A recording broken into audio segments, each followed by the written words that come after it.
오늘 하나님 말씀은 지난주에 이어서 출애굽기 15장 19절에서 27절 말씀입니다. 함께 말씀 봉독하도록 하겠습니다.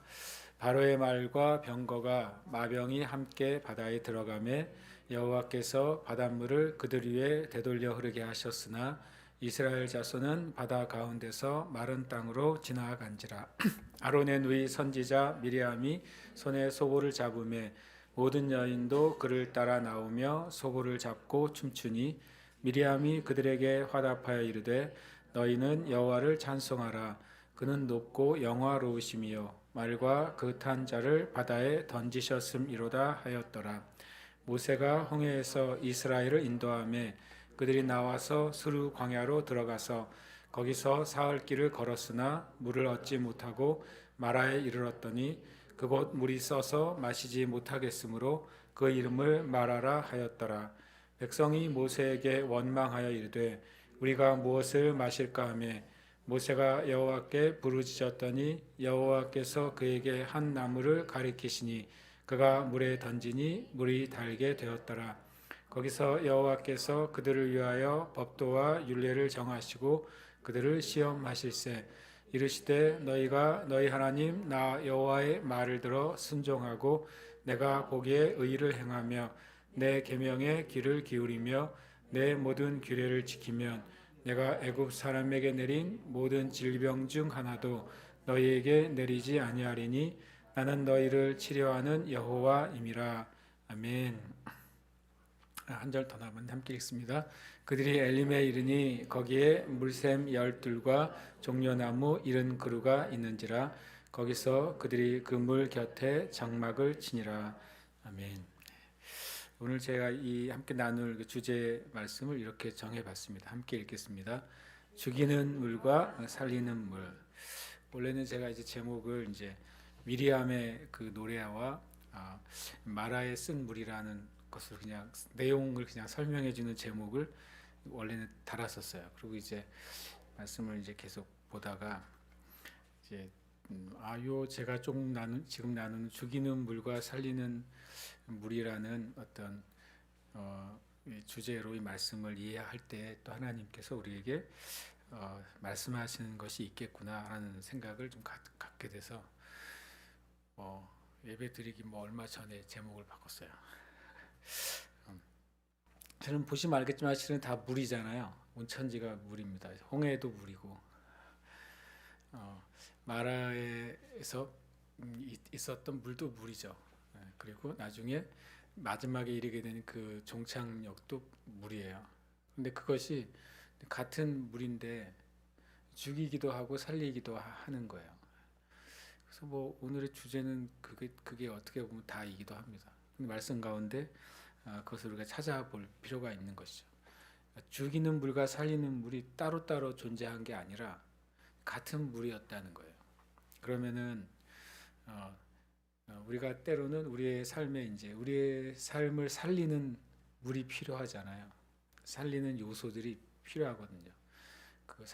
우리의 삶을 살리는 어떤 것들, 내 영혼을 살리거나 나의 어떤 마음을 다시 살리거나 또는 내 삶의 어떤 무너진 부분이나 또는 멈춰졌던 부분이나 실패했던 부분들이 다시 살아나는 어떤 일들이 필요하잖아요. 그것이 이제 물이라고 할 수 있고, 그래서 우리는 때로는 내 삶의 어떤 죽어 있는 또는 죽어가는 또는 내가 어찌할 수 없는 것들을 가지고 주님께 가지고 나갈 때 그것 말고 다른 것을 구하는 거예요.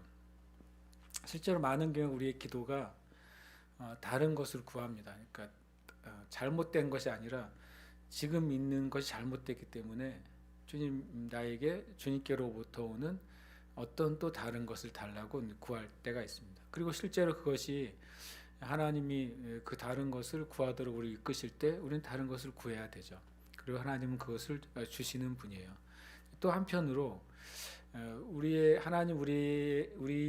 삶이 하나님이 두신 삶이 맞다면, 내가 지금 있는 삶이 하나님이 허락하신 삶이고 하나님이 인도하신 삶이 맞다면, 그럼 여기서 다른 것을 구하는 것은 굉장히 의외로 많은 낭비가 되는 기도라는 거예요.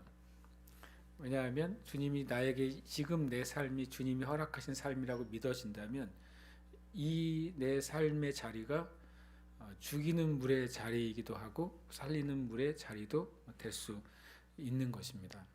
그런 의미에서 오늘 말씀을 좀 함께 나누고 싶습니다. 오늘 말씀에 보면 바로의 말과 병거와 마병이 함께 바다에 들어가매 여호와께서 바닷물을 그들 위에 되돌려 흐르게 하셨으나 이스라엘 자손은 바다 가운데서 마른 땅으로 지나간지라. 이미 이 내용은 계속 반복되잖아요. 이 내용은 출애굽께서 끊임없이 반복됩니다. 하나님이 이 홍해 가운데서 바로와 그 병거들을 죽이시고 이스라엘 백성들은 살리셨다. 이 말이 출애굽 시작할 때부터 마지막까지도 반복되고 또 이제 구약 전체에서 가장 큰 구원의 사건으로 계속 반복되는 그 스토리는 바로 이제 홍해를 건너는 스토리죠. 이것은 변함없는 진리이기 때문에 당연히 있어야 되는 진리입니다. 여기에 보면 두 개의 대비가 나와요. 바로의 말과 병과 마병도 바다에 들어가죠. 이스라엘 자손도 바다 가운데 들어가요. 똑같은 바다가 바로의 말과 병거와 마병에게는 죽음의 바다가 돼요. 싹 다 죽잖아요, 그때요. 똑같은 바다가 이스라엘 자손에게는 길이 돼요. 생명의 길이 되는 거죠. 바다가 다른 게 아니죠. 이 바로의 군대가 지나갔던 그 장소와 그 길과 이스라엘 장소에 지나갔던 그 길은 전혀 다르지 않아요. 똑같은 장소, 똑같은 상황이었어요. 그런데 같은 바다가 어떤 이들에게는 죽음의 물이 되고 어떤 이들에게는 살리는 물이 되는 겁니다. 그 차원을 나누고 싶은 거예요. 우리가 어떤 환경과 상황에 있습니다. 그리고 그 환경과 상황을 우리가 통과해야 그 다음 건너편으로 갈 수밖에 없는 상황이 있어요. 평소에는 주님이 여러 선택지를 주시다가도 이런 상황에서 선택지는 딱 하나예요. 그쪽으로 건너가는 게 선택지인 거잖아요. 그때 그 홍해가, 그 바다가 죽이기도 하고 살리기도 해요. 같은 바다가. 그런데 놀랍게도 성경은 죽이는 대상은 하나님과 하나님의 대적들을 심판하는 물이 되는 것이고, 그 바다가 하나님에 속한 하나님의 자손들은 건지고 구원하는 물이 되는 겁니다. 그래서 우리가 이 관점을 가져야 돼요. 주님, 나에게 이 상황이 있잖아요. 우리의 상황이 앞에 있어요. 그 상황에서 우리가 이 이스라엘 백성이 모세와 함께 하나님께 순종해서 갔을 때 죽이고 살리는 일이 일어나는데, 죽이는 것은 무엇을 죽이나요? 바로 하나님을 대적하거나 하나님의 백성을 대적하는 그 요소가 실은 제거되는 거예요. 그리고 반대로 하나님께 순종하고 복종하는 그 하나님의 백성들은 살리심을 받는 겁니다. 그러니까 실은 이스라엘 백성이 마치 홍해의 바다를 지날 때 하나님은 정말 놀라운 일을 행하신 거죠. 이스라엘 백성을 구원하시면서 동시에 이스라엘의 대적을 심판하셨어요. 그래서 이 말은 되게 중요합니다. 왜냐하면 이스라엘 백성이 바다를 건너지 않고 만일 다른 방향으로 돌려서 갔다면 혹 홍해 너머로 넘어갈 수 있을지 몰라도 하나님의 대적과 이스라엘 백성을 대적하는 그 대적들이 제거되지는 않았을 거예요. 하나님은 이 홍해를 통해서 죽이고 살리시는 일을 하신 겁니다. 그럼 우리의 삶에서도 그 일을 하실 수 있고 하길 또 원하시는 거죠. 예수님이 십자가에서 죽으셨을 때 실은 죽이고 살리는 일이 일어나죠. 예수님 십자가에 죽으셨을 때 주님의 육신과 함께 인간을 저주하고 인간을 심판받게 했던 그 사망의 권세인 죄가 죽었어요. 십자가는 죄를 죽인 것이죠. 마귀는 예수님을 죽였다고 생각했는데 하나님은 십자가에서 하나님의 대적, 하나님의 원수, 인간의 영원한 그 대적인 죄를 죽이셨어요. 그리고 오히려 십자가를 통해서 예수 그리스도를 살리시고 우리의 생명까지도 살리셨단 말이죠. 주님이 십자가를 외면하시고 다른 방법을 선택했다면 그 일은 안 일어난 것이죠. 마찬가지로 주님이 왜 우리에게 너희 십자가를 지고 나를 쫓으라고 말씀하셨잖아요. 예수님께서 나의 십자가를 지라고 하신 적이 없어요. 가끔 우리도 모르게 감히 주님의 십자가를 지려고 그래요. 주님의 십자가는 주님만 지실 수 있는 십자가잖아요. 그렇죠? 그래서 예수님이 각자 자기의 십자가를 지라고 하신 거예요. 십자가는 어떤 사람은 십자가는 죽음의 상징이라고 표현하잖아요. 그거는 아주 절반의 진리죠. 제가 예를 들어서 전에 몰랐을 때는 별로 기분이 안 나쁘다가 아주 예전에 이제 그 사실을 안 다음에 기분 나쁜 거는 캐톨릭의 십자가예요. 천주교에는 십자가가 그분들이 보기엔 제 말이 기분 나쁘겠지만 저는 왜 기분이 나쁘냐면 십자가는 예수님이 달려 있어서는 안 돼요. 그렇잖아요. 예수님은 거기에 계속 계시지 않잖아요. 예수님은 십자가에서 내려오셔서 부활하셨잖아요. 그러니까 이 천주교 신자들에게는 십자가를 보면 뭘만 생각하겠어요? 예수님이 고난 받으시고 죽은 것만 보이는 거죠. 그래서 천주교의 십자가를 십자고상이라고 하잖아요. 괴로울 고자를 써서 고통스러운 십자가인 거예요. 십자가가. 그러나 우리에게 있어서 그 십자가는 무슨 십자가요? 죄는 죽고 나의 영혼이 살아난 생명의 십자가거든요.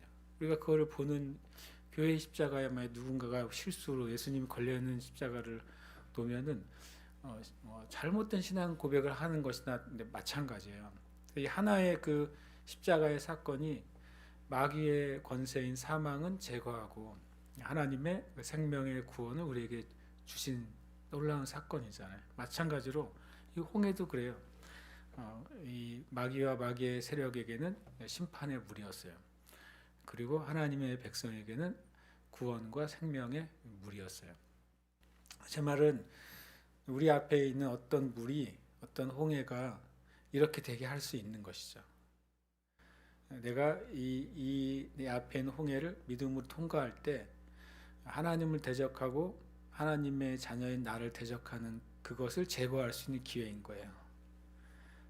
그냥 내 기도가 응답되는 기회로 끝나는 게 아니라 마귀의 일들이 제거되는 기회가 될 수 있다 라고 하는 사실을 우리가 알면 우리는 정말 두려운 일이잖아요. 홍해 우리가 직접 보진 않았지만 바다가 갈라져서 물이 가득 차 있는 것을 보면 신기하기만 하겠습니까?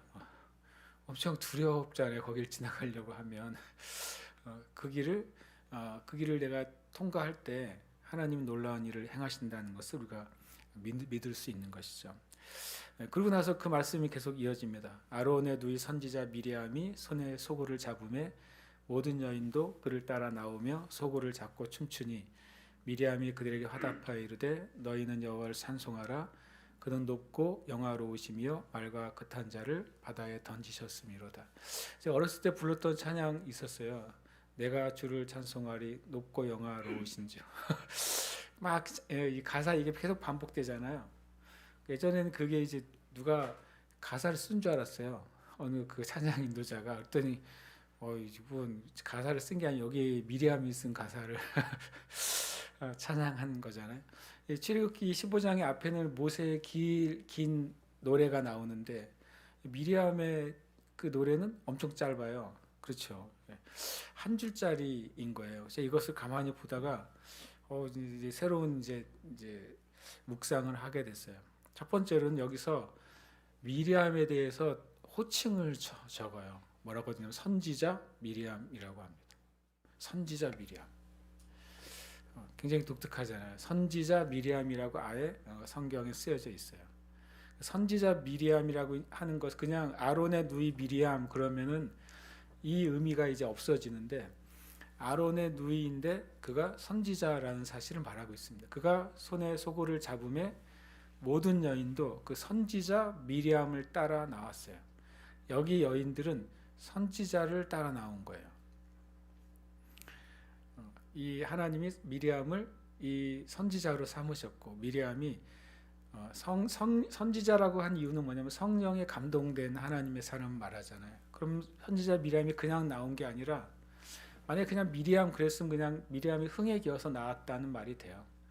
선지자 미리암이 손에 소굴을 잡았다고 하는 것은 성령의 감동으로 그가 나왔다는 것을 말하고, 그리고 성령의 감동을 따라서 지금 나아가는 선지자를 통해서 따라 나온 여인들도 똑같이 같은 영의 감동으로 나왔다고 할 수 있는 것입니다. 그리고 춤을 춥니다. 이 춤도 당연히 육신의 즐거움과 기쁨을 드러내기 위한 춤이 아니라 바로 성령을 따라 추는 춤이었다는 사실을 우리는 알 수 있습니다. 그리고 나서 이제 미리암이 그들에게 화답합니다. 어떤 이들에게요? 성령을 따라서 미리암을 따라 나온 그들에게 화답합니다. 뭐라고 말하냐면 너희는 여호와를 찬송하라. 그는 높고 영화로우시며 말과 극한 자를 바다에 던지셨음이로다 라고 짧아요. 왜 짧을까요? 듣고 기억하기 좋잖아요. 그래서 저는 이거를 이렇게 상상을 하게 됐어요. 이제 선지자 미리암에게 성령이 임하시니까 이 미리암이 소고를 잡고 나아가기 시작했어요. 나아가면서 아마 소고를 치기 시작했을 겁니다. 소고를 잡고서 가만히 들고만 있었겠어요? 소고를 치면서 춤을 추면서 노래를 부르는 거예요. 그럼 뒤에 따라 나온 여인들도 미리암과 같은 박자로 소고를 치고 같은 춤을 추고 같은 찬양을 노래하기 시작합니다. 그죠? 요즘에 이제 요즘은 이제 코로나 이후에 별로 없어졌는데 그 전에 게더링이라는 모임들이 많이 있었어요. 뭐 싱가포르나 뭐 아니면 또 아프리카나 뭐 이런 데 가면 이제 게더링들 모임 많이 있습니다. 그런 이제 모이면 앞에서 찬양팀이 찬양을 하면 어떤 워십 댄스 하는 팀이 있어요. 근데 워십 댄스 하는 팀이 이제 옛날 우리 뭐 찬송하면 같이 뭐 똑같이 맞춰가지고 하는 댄스 팀이 아니라 앞에 한 명이 이제 리더가 있어요. 리더가 찬양이 찬양할 때 어떤 이제 찬양의 영감을 받으면 어떤 찬양을 이제 댄스를 추기 시작해요. 그럼 뒤에 있는 멤버들이 그 앞에 있는 리더의 댄스를 따라서 춤을 추기 시작합니다. 나중에 이제 그 앞에 한 몇십 명이 나와 있는데 몇 번 반복되다 보면 그 몇십 명이 동일한 그 찬양에 합당한 춤을 춰요. 그동안의 예배 인도자는 계속 그 찬양을 반복하죠. 그러는 사이에 무슨 일이 벌어질까요? 회중들이 그 춤을 따라서 추기 시작합니다. 제가 이제 경험한 바로는 어떤 찬양 그거 가지고 1시간 해요. 사람들이 전혀 지루해하질 않아요.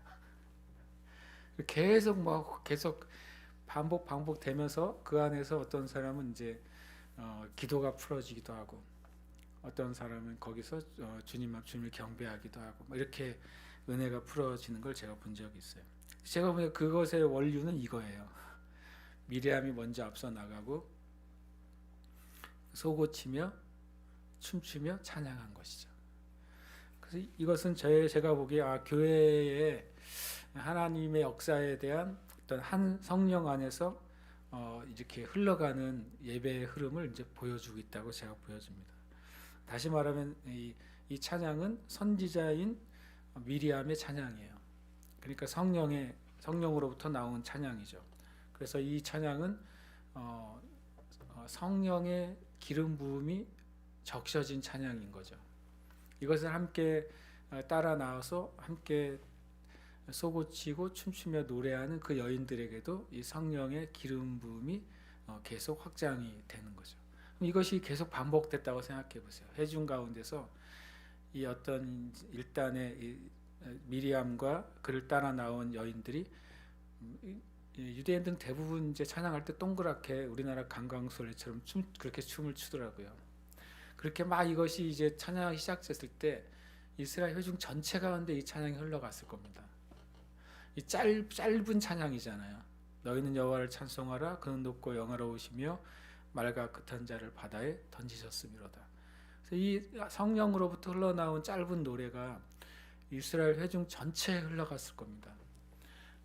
남자만 60만 전체, 그리고 여자와 노인과 또 수많은 잡족이 있었던 한 200만이나 되는 회중 가운데 이 짧은 성령의 찬양이 계속 흘러가는 것을 통해 회중 전체가 하나님의 그 성령 안에 들어갔을 거예요. 전 그걸 상상을 하게 됩니다.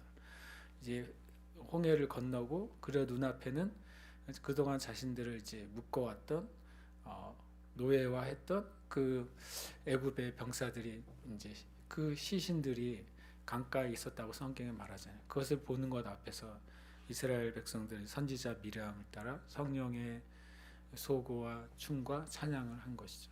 저는 이제 교회 예배가 이렇게 흘러가면 제일 좋은 것 같아요. 먼저는 이제 교회 우리가 예배 인도자들과 예배팀을 위해 기도해야 될 이유가 있다면 마치 선지자 미리암이 성령에 충만하게 젖어져서 거기서부터 찬양과 또 은혜가 흘러나온 것처럼 교회 예배자들이 그렇게 되도록 우리는 기도해야 돼요. 그러면 그것이 온 회중에게 흘러가서 전체 그 회중에 하나님의 그 기름 부으심, 성령의 은혜가 풀어지기 때문에 그렇습니다. 이건 참 되게 큰 은혜였다고 생각합니다. 근데 제가 이것을 보면서 여기는 그렇게 안 나와 있지만 좀 아쉬웠어요. 왜냐하면 이 찬양이 온 이스라엘 백성에게 흘러갔을 것만은 분명한데 그 찬양의 그 가사가 이스라엘 백성의 온전히 심령 안에 새겨지지는 못한 것 같아요. 왜냐하면 그 다음에 곧장 원망하거든요. 그 다음 말씀에 보면 이렇게 돼 있죠. 모세가 홍해에서 이스라엘을 인도하며 그들이 나와서 수르 강화로 들어가서 거기서 사흘 길을 걸었으나 물을 얻지 못하고 마라에 이르렀더니 그곳 물이 써서 마시지 못하겠으므로 그 이름을 마라라 하였다. 마라가 쓰다라는 뜻이잖아요. 그 제가 찬양의 은혜도 3일인가 속으로 그랬어요. 하필이면 3일인가. 3일 길을 갔더니 사흘 동안은 은혜로 걸었나 봐요. 이 구원의 은혜, 찬양의 은혜로 걸었는데 물이 없는 거예요. 그래서 제가 거꾸로 생각했죠. 야, 찬양의 은혜가 있으면 3일 동안 물이 없어도 견디나 보다. 이마저도 없었으면 반나절만 가도 못 견뎠을 것 같아. 이런 생각도 했었는데 어쨌든 여기서 첫 번째 물 자체가 없었어요. 마라에서는 물을 발견했어요. 3일 동안 물이 없다가 물이 있었으니 뭐 시내가 흘렀든지 뭐 샘이 나왔겠죠. 대부분 아마 이제 오아시스 같은 샘이 나왔을 가능성이 있죠. 그래서 온 사람들이 달려가서 먹지 않았겠어요? 근데 이 물이 마치 쓴 독이 있는 것처럼 인간이 먹을 수 없는 물이었던 거죠. 여기서도 죽이는 물과 살리는 물이 나오는 거죠. 이 마라가 마치 그들을 죽이는 물이었던 거예요. 하나님의 구원의 은혜를 통과해서 나왔고 정말 성령의 충만한 은혜로 찬양을 드렸는데 다시 또 한 걸음 나아갔더니 이제 물이 없고 그 물마저도 써서 먹을 수 없는 상태가 됐죠. 마치 그 물은 그들을 죽이는 물이죠. 이 물은 심지어는 마시면 마실수록 더 죽이는 물이잖아요. 마시면 마실수록 더 쓸 거 아니에요. 제가 성지순례 갔을 때 2번을 갔었는데 첫 번째로는 사해 바다에 갔는데 안 들어갔어요. 2번째로는 들어갔어요. 들어갔는데 또 궁금하잖아요. 진짜 짠지 안 짠지. 그래서 또 먹어봤죠. 먹었다가 진짜 진심으로 후회했어요. 짠 게 아니라 쓰더라고요. 너무 짜니까 이게 짜다는 느낌이 아니라 정말 구역질이 나는 쓴맛이 나더라고요. 보통 뭐 염분이 10배 이상 들어있다 그러잖아요. 그러니까 제가 그래서 이 쓴물이 어쩌면 저는 이제 그냥 쓴물이 아니라 그런 성경에 뭐 그렇게 나와 있지는 않아요. 그 사해의 물을 먹고 제가 엄청 써다고 느꼈는데 그런 식의 물이었는가? 쓰다는 표현을 썼기 때문에 그런 어쨌든 이건 먹으면 먹을수록 갈증이 해소되는 게 아니라 먹으면 먹을수록 더 갈증이 나오는 거죠. 먹으면 먹을수록 생명을 주는 게 아니라 먹으면 먹을수록 죽이는 물이죠. 그 말은 뭐냐면 우리가 구원받은 이후에도 이 땅에서 얻을 수 있는 것들은 다 쓴 물이에요. 구원받았다고 해서 받은 즉시 온 세상이 갑자기 파라다이스로 바뀌지는 않잖아요. 근데 가끔 은혜 받은 분들이 은혜 받은 이후에 우리가 실족할 때가 언제냐면 은혜를 받았을 때는 온 세상이 다 이제 바뀐 것처럼 느껴져 가지고 내가 은혜 받은 거를 모든 사람이 다 알 거라고 착각해요. 내가 받은 은혜를 온 가족이 다 똑같이 알고 있을 거라고 착각한단 말이에요. 그래서 만약 은혜 받은 상태로의 그 사람들을 대할 때 실은 나를 만나는 내가 어떻게 은혜 받았는지 알지 못하는 가족들은 나를 그렇게 대해주진 않거든요. 내가 하나님을 만나는지를 어떻게 알고 있는 직장 상사나 동료도 나를 그렇게 대해주지는 않거든요. 여전히 그들은 우리 입에 뭐냐면 쓴 물입니다. 세상의 문화도 마찬가지예요. 내가 은혜 받았다고 갑자기 내가 학교에서 배우는 책의 내용이 바뀌어지지 않잖아요.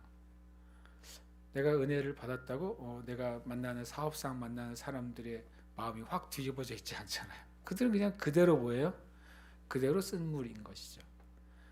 근데 그때 우리가 이제 실망하거나 낙심할 수 있죠. 하나님이 나에게 은혜를 베푸셨으면 쟤네들도 바꿔줘야 되는 거 아니야? 라고 하는 묘한 생각이 우리에게 있어요. 은혜를 받으면 자동으로 마치 도미노 하나 바뀌면 차르륵 다 뒤집어지잖아요. 그런 것처럼 내가 은혜를 받고 하나님을 만나면 내 환경과 상황이 착착착 순서대로 쫙 가야 그게 잘 되는 거 아니야? 라고 하는 생각을 가지고 있는 것이죠. 마치 그 중동의 그 이야기들처럼 문지르면 누가 나와서 다 해결해 주잖아요. 뭔가 암홀 하나 외치면 막 동굴이 열려서 보물이 가득하잖아요. 약간 이 무슬림 쪽에서 나온 그 스토리들은 약간 우리한테 인생에 대한 진짜가 아닌 환상을 심어주는 것 같아요. 그래서 성경은 그렇게 말씀하지 않는 거죠. 홍해를 지나서 구원의 바다를 통과했는데 다시 쓴물을 만나는 거예요. 그때 우리가 하나님을 원망하게 된다면 아직 우리가 아까 한 그 찬양이 우리의 영에 새겨진 게 아니죠. 이 이스라엘 백성도 그랬어요. 어떻게 보면 그게 지극히 당연하죠. 미리암과 그 여인들을 말미암아 성령의 소고와 춤과 찬양이 있었지만 아직 이스라엘 전체 성령의 은혜와 기름 부음이 완전히 적셔진 것은 실은 아니었잖아요. 역시 이것이 이제 죽이는 물로 그들에게 다가옵니다. 우리의 삶 가운데 마치 이제 쓴물과 같은 일들이 여전히 존재하죠. 사람이 될 때도 있어요. 쓴물이. 제가 보기엔 환경과 상황보다 사람이 쓴물 역할을 할 때가 제일 어려울 수도 있을 것 같아요. 제 생각에. 환경과 상황이 쓴물일 때는 내가 그 피해가면 되잖아요. 근데 인간은 피해가기가 힘들어요. 인간은 또 따라오기도 해요. 내가 피해가도. 그렇지만 이것이 주님이 그것을 살리는 물로 바꾸시는 것을 말씀하시고 보여주신다는 겁니다. 근데 백성이 모세에게 원망하여 이르되 우리가 무엇을 마실까 하며 참 이 말이 되게 재밌어요. 백성이 모세에게 원망합니다. 어쨌든 이제 그들이 하나님을 찬양했지만 10가지 재앙을 실제로 이제 일으키게 했던 장본인은 모세였잖아요. 홍해를 가르게 했던 그 장본인은 모세였거든요. 근데 여기서 이제 물이 없으니까 모세에게 뭔가 해보라고 하는 거죠. 우리가 무엇을 마신단 말입니까? 당신이 좀 어떻게 좀 해보세요라고 모세에게 그 원망을 합니다. 그러니까 제가 보니까 이것은 참 주님이 이 사건을 통해서 일종의 시청각 교육을 하시는 것 같아요. 아직 이들에겐 법이 없잖아요. 아직 말씀이 없으니까 말씀이 없을 때는 뭐를 가르쳐줘? 시청각으로 가르쳐 주는 수밖에 없어요. 아이들이 글자를 물을 때는 뭘로 가르쳐줘요? 그림과 상황으로 가르쳐 주잖아요. 그러니까 이 이스라엘 백성이 진짜 그 걸음마를 뗀 어린 아이와 같은 거죠. 이 사건을 통해서 하나님이 시청각으로 말씀하십니다. 왜냐하면 이렇게 말씀하시죠. 모세가 여호와께 부르짖었더니 이 말도 전 되게 은혜가 됐어요. 그래도 모세가 있어서 다행인 거죠. 백성은 원망하는데 모세는 주님께 부르짖어요. 누군가가 어떤 공동체이든 어떤 가정이든 쓴물이 생길 수 있잖아요. 쓴물이 우리가 도전할 수 있는데 누군가는 원망할지라도 혹은 심지어는 모두 다 원망할지라도 여기서는 모두 다 원망하죠. 백성들이 모세에게 다 원망하고 있어요. 이 말씀에 의하면. 그런데 누군가 한 사람 모세는 하나님께 부르짖어요. 그래서 하나님이 세상을 바꾸시거나 세상을 구원하시는 방법이 참 은혜로우세요.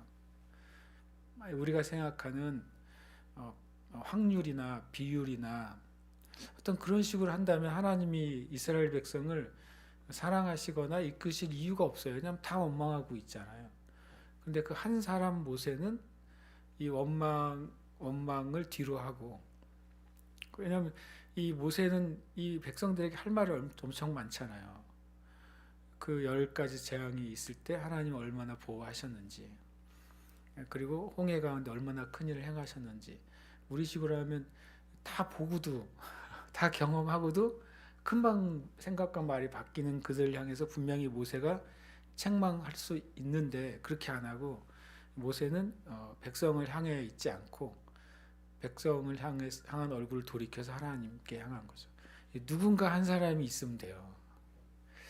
세상의 법칙은 수와 힘이죠. 숫자와 힘이 있으면 세상을 바꿀 수 있다고 믿는데, 하나님 나라의 법칙은 그냥 누구예요, 누가 하나님께 엎드리는가예요. 근데 이게 엄청난 그 역사를 만들어내잖아요. 하나님이 참 정말 좋은 분이에요. 왜냐하면 이스라엘 백성 중에 우리 식으로 하면 그래도 51%는 예스라고 해야지 되는 거 아니에요? 우리 식으로 하면 뭔가 결정하려면 뭐 북한식으로 99.99%는 안 되더라도, 북한에 한번 선거를 했는데 99.99%가 예스하고 0.001%가 기권을 했더라고요. 그래서 누가 죽으려고 기권을 해서 그랬더니 병원에 계신 분들, 걷지 못하시는 분들 표가 없어서 기권이 돼 있다고 한번 나왔어요. 하나님은 그런 하나님이 아니잖아요. 아무리 민주주의라고 해도 뭔가 예스라는 것을 결정하려면 51%는 돼야 될 거 아니에요. 그런데 하나님은 정말 놀라운 분이라고 제가 생각했어요. 모세가 그 한 사람이 부르짖잖아요, 하나님께. 저는 이 부르짖었다는 말이 어제 말씀이 있는데 되게 마음이 와닿았어요. 모세가 그냥 간단하게 기도한 게 아니구나. 모세가 진짜 부르짖은 거예요. 자기가 어찌 할 수 없으니까. 그리고 이 상황을 자기가 처음 맞닥뜨린 상황이잖아요. 하나님께 정말 간절히 부르짖었을 때 주님이, 여호와께서 한 나무를 가리키세요. 참 이 방법도 재밌죠. 주님이 한 나무를 가리키시니까 모세가 또 그거 알아들었어요. 알아듣고서 그 나무를 물에 던져요. 어쩌면 그 나무는 그냥 사막에 있는 평범한 나무 가지였을 가능성이 크죠. 그냥 흔히 볼 수 있는 그 나무 가지였을 가능성이 큽니다. 그 나무를 가리키니 물에 던졌다. 어떤 분들, 많은 설교자들 그냥 한 나무를 무조건 십자가로 막 다 때려 넣더라고요. 다 성경에 나무 가지 나무면 다 십자가야. 그래가지고 엘리사 때도 나무를 던져가지고 도끼를 떠오르게 하잖아요. 그냥 나무만 나오면 다 십자가야. 물론 십자가의 은혜를 설명할 수도 있어요. 그렇죠? 십자가의 은혜를 설명할 수 있는, 저는 여기서 이 한 나무는 뒤에 써 있잖아요. 이 사건이요. 쓴물이 나왔고 이스라엘 백성들은 원망하고 모세는 주님께 기도했더니, 하나님의 방법은 한 나뭇가지를 그 쓴물에 던진 거죠. 그랬더니 그 나뭇가지, 마치 나뭇가지의 어떤 효력이나 효능이 흘러나와서 그 물을 바꾼 것 같은 형상이 된 거잖아요. 그렇죠? 그렇게 된 것을 보여주시고 그걸 설명하는 거예요. 거기서 여호와께서 그들을 위하여 법도와 율례를 정하시고 그들을 시험하실세라고 말해요. 만약에 한 나무가지를 이 말씀에서 찾는다면 하나님의 법도와 율례겠죠. 하나님의 법도와 율례가 쓴 물을 단물로 바꾸는 하나님의 방법이라고 말할 수 있어요. 그걸 나중에 어떤 예수 그리스도의 십자가의 은혜다라고 말해도 상관없지만, 그거는 너무 멀리 간 것 같아요. 왜냐하면 여기서 그것을 주제로 말씀하시지는 않거든요. 희생을 말씀하신 게 아니잖아요. 한 나무가 희생된 게 아니잖아요. 그런 개념에서는 굳이 저는 십자가의 은혜를 곧장 그렇게 말하고 싶지는 않더라고요. 다만 이 말씀에서 찾는다면 여호와께서 그들을 위하여 법도와 율례를 정하시고 그들에게 쓴물이 단물이 되게 하기 위해서 주신 것은 한 나무까지였다면, 그리고 그것을 모세가 하나님의 종이 그것을 취해서 그 쓴물 안에 넣었을 때 그것이 바뀌었다면, 마찬가지로 우리의 그 삶에 또 우리의 심령의 그 어둠과 죽음의 상태를 바꾸는 것은 하나님으로부터 오는 마치 평범한 나뭇가지 같지만, 매일 우리가 읽고 보는 나뭇가지 같지만 진리인 말씀, 그 말씀이 우리에게 들어왔을 때 그것이 바뀌어진 은혜를 말씀하신다고 저는 묵상했어요. 여기서도 이제 죽이는 물과 살리는 물이 있죠. 쓴 물이 그대로, 그 물 그대로가 이제 살리는 물로 바뀌는 거죠. 아까 홍해가, 똑같은 홍해가 죽이는 물도 되고 살리는 물이 됐던 것처럼 마라의 물이 죽이는 물도 되고 살리는 물도 된 것입니다. 그리고 물이 하나 더 나오게 됩니다. 그러면서 주님이 여기서 이제 규례를 말씀하셨죠. 조금 아까 규례를 말씀하셨다라고 말하잖아요. 여기 이제 이 말이 반복돼요. 너희 하나님 나 여호와의 말, 그걸 순종해라. 내가 보기에 의를 행하라. 기준은 하나님이라는 거예요. 내가 내 관점의 의예요. 그래서 우리가 생각하는 의와 세상을 생각하는 의와 하나님이 생각하는 의가 달라요. 궁극적으로는 하나님의 의는 하나님의 뜻이에요. 하나님의 뜻이 하나님의 의인 것이죠. 그리고 나의 계명이라고 말씀하셨어요. 그리고 내 모든 규례. 계명은 일종의 우리식으로 한다면은 헌법과 같은 거예요. 그냥 영원한 기준이죠. 그 규례는 뭡니까? 그 계명이 우리의 삶에 나타날 때 어떻게 적용되느냐 하는 것이 규례입니다. 신명기를 보시면 그렇게 되어 있어요. 신명기에 이제 들으라 이스라엘아 하면서 이제 십계명이 선포되잖아요. 그 뒤에 신명기 이후의 말씀은 십계명의 계명 하나씩에 대한 일종의 판례와 같은 걸 설명하고 있는 거예요. 그래서 그것을 통해서 살인하지 말라라고 하는 법이 있다면 이런 살인의 경우, 저런 살인의 경우, 의도를 가지고 한 살인, 부지불식간에 죽인 살인, 뭐 이런 경우로 예를 들어서 그때 어떻게 할지를 말씀하는 거죠. 그러니까 주님이 기준은 그거예요. 하나님의 말씀이고 하나님의 기준의 의이고 주님의 계명과 주님의 규례예요. 이것을 들어 순종하고 행하고 귀를 기울이고 지키면이라고 말씀하시는 거죠. 마치 그 쓴물에 그 나뭇가지를 던지게 되면 그럼 어떤 일이 벌어지느냐? 쓴물이 단물이 되죠. 주님이 그것을 정확하게 말씀하십니다. 애굽 사람에게 내린 모든 질병 하나도 너에게 내리지 않을 거라고 말씀하셨어요. 하나도라고 말씀한 것이죠. 그것을 통해서 하나님이 어떤 분인지를 내가 너희에게 깨닫게 해주겠다라고 말씀하신 거예요. 물론 그 나뭇가지가 온 천지에 있었겠죠. 그런데 하나님이 가리키신 나뭇가지만이 그 쓴물을 단물로 바꾸셨어요. 그러니까 세상에도 수많은 그 삶의 기준과 또는 철학이나 윤리나 사람의 가치나 그런 것들이 많이 있잖아요. 그러나 하나님의 말, 하나님의 의, 하나님의 계명, 하나님의 규례만이 우리의 삶을 바꾸는 능력이 있는 것입니다. 그리고 주님은 너희를 치료한다라고 말씀하셨어요. 마치 물이 치료된 것이죠. 죽음이 생명으로 바뀌게 됐다고 말씀하십니다. 그리고 그들의 엘림에 이르니 거기에 물샘 12과 종려나무 70그루가 있는지라. 엘림이란 말 자체가 뭐냐면 종려나무들이라는 뜻이에요. 그러니까 제가 보기엔 이 이름이 이후에 지어졌을 가능성이 크다. 이들이 물샘 12과 종려나무 70그루가 있는 곳에 이른 다음에 그 장소를 여기는 엘림이야 라고 칭했을 가능성이 큽니다. 왜냐하면 엘림이라는 단어가 종려나무들이라는 뜻을 가지고 있기 때문에 그렇죠. 그들이 이제 물샘 12, 종려나무 70그루. 숫자가 재밌잖아요. 12은 마치 12지파를 위한 생명의 샘처럼 보이고 70그루는 이제 완전한 충만한 상태를 말하는 것이죠. 그 물 곁에 장막을 치니라 라고 말합니다. 여기서도 이제 죽이는 물과 살리는 물이 나오죠. 이제는 이제 죽이는 물의 그 때가 확 지나가 버렸어요. 홍해에서 마라에서 그 다음에 엘림으로 가는 동안에 그 안에 뭐가 세워졌냐면 이제 기준이 세워졌어요.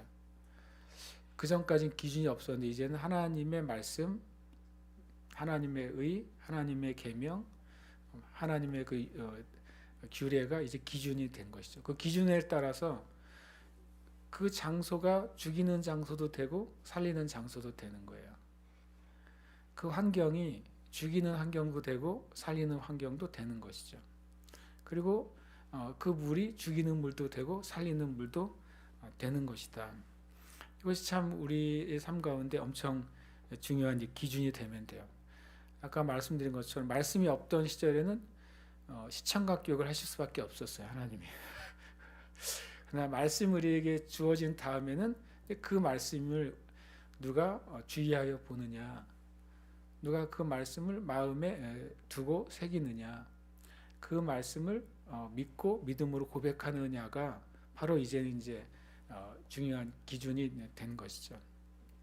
말씀이 내 입에 있고 내 마음에 있다. 내 마음에 있고 내 입에 있으니 그것이 우리가 전파하는 믿음의 말씀이라 이렇게 말합니다. 그러니까 우리가 하나님의 말씀을 그 생명의 말씀을 내가 입으로 고백하느냐, 또 고백한 대로 순종하느냐, 그것이 저 여러분의 삶에 있는 그 물이, 그 환경이, 그 상황이, 그 대상이 죽이는 것이 될 것이냐, 살리는 것이 될 것이냐가 완전히 바뀌는 것입니다. 그리고 그것이 그리스도인에게 일어나야 될 일이죠. 만약에 그리스도인의 삶이 어떤 문제가 있으면 하나님이 도우신다는 개념이 그 문제를 확 떠나서 다른 데로 옮기시는 것만 하나님의 하시는 축복이다. 그런다면 하나님이 그리스도인들은 축복하실지 모르지만 세상은 바꾸실 기회는 없는 거예요. 하나님이 하나님의 백성들, 그리스도인들을 축복하시면서 세상을 바꾸시려면 모든 그리스도인들이 처한 상황을 바꾸시고 축복하심으로 세상을 바꾸시는 거죠. 그게 이제 하나님이 하시는 하나님의 일입니다. 그래서 어떤 장소 또 어떤 영역에 진정한 그리스도인이 있는가 없는가는 엄청 중요한 것입니다. 만약 이 땅에 있는 교회가 저 영역은 교회가 포기해야 돼라고 손을 놓는 순간 거기는 계속 죽이는 물의 상태에서 옮겨지지 않을 거예요. 그런데 만약에 교회가 저것도 하나님이 바꾸셔야 될 영역이다. 저것도 하나님이 생명을 주셔야 할 영역이라고 믿고 그 안에 하나님의 사람들이 들어간다면 그 죽이는 물의 장소가 살리는 물로 바뀌게 될 것이고, 주님이 홍해에서 하신 것처럼 믿는 자들이 그 안으로 들어갔을 때 하나님을 대적하는 것들을 심판하는 은혜가 거기에 동일하게 있을 줄 믿습니다. 결국에는 우리의 그 입술의 고백이 관건이에요.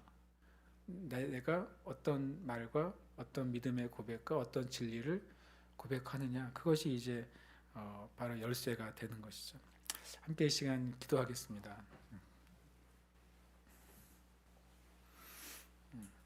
함께 이 시간 기도할 때 고백하고 기도하겠습니다. 함께 고백합니다. 나는 하나님의 입의 말씀에 생명과 창조의 능력이 있음을 믿는다. 아멘. 한 번 더 고백합니다. 나는 하나님의 입의 말씀에 생명과 창조의 능력이 있음을 믿는다. 아멘. 고백합니다.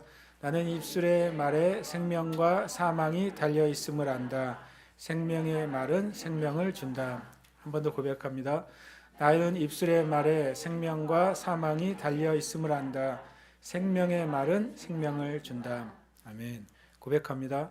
나는 하나님의 말씀을 입으로 말함으로 나의 삶에 생명이 나타나도록 한다. 아멘. 한 번 더요. 나는 하나님의 말씀을 입으로 말함으로 나의 삶에 생명이 나타나도록 한다. 아멘. 한 번 더 고백합니다. 나는 하나님의 말씀을 고백함으로 구원과 치유와 축복이 나타나도록 한다. 아멘. 한 번 더요. 나는 하나님의 말씀을 고백함으로 구원과 치유와 축복이 나타나도록 한다. 아멘. 그러니까 이 말씀을 내 이름 넣어서 고백하고 기도하길 바랍니다. 왜냐하면 이 고백 안에 어떤 믿음이 속해 있냐, 이미 하나님은 우리에게 생명의 은혜를 주셨다는 것을 전제로 고백하는 것입니다. 이미 하나님은 예수 그리스도를 통해 우리에게 구원과 치유와 축복을 주셨다는 사실을 전제로 고백하는 것입니다. 지금 구원을 주시옵소서라고 우리는 기도하는 게 아닙니다. 지금 치유해 주시옵소서라고 실은 기도하는 게 아니에요. 지금 축복을 주세요라고 기도하는 게 아니에요. 왜냐하면 에베소 1장에는 예수 그리스도의 안에서 하늘에 속한 모든 신령한 복을 우리에게 복 주셨다라고 돼 있어요. 제가 자주 말하지만 그 문장은 과거형이에요. 복 주실 것이다 라고 기록되어 있지 않고 이미 복 주셨다. 하나님이 우리에게 주시기로 결정하신 게 끝났다는 거예요. 이제는 우리가 받는 것이죠. 성경에 이런 표현이 있습니다. 구원을 받으라 그래요. 그죠? 이미 구원은 이루어졌기 때문에 받는 거예요. 주님 저를 구원해 주세요. 그러면 구원이라는 선물을 주님이 지금 막 싸시는 게 아니라 쉽게 말하면 구원이라는 선물은 준비가 됐다는 거예요. 그래서 그것을 구하는 자에게 주님 주시는 거죠. 근데 또 이런 표현도 있어요. 성령을 뭐라고 해요? 받으라 그러죠. 이미 성령이 우리에게 오시도록 허락이 돼 있는 거예요. 그래서 구원을 받으라, 성령을 받으라라고 말씀하시는 거죠. 그래서 우리가 그 믿음 안에 우리가 고백을 하는 것입니다. 함께 이 시간 이름을 넣어서 고백하고 기도하겠습니다. 고운영은 하나님의 입의 말씀에 생명과 창조의 능력이 있음을 믿는다. 고운영은 입술의 말에 생명과 사망이 달려 있음을 안다.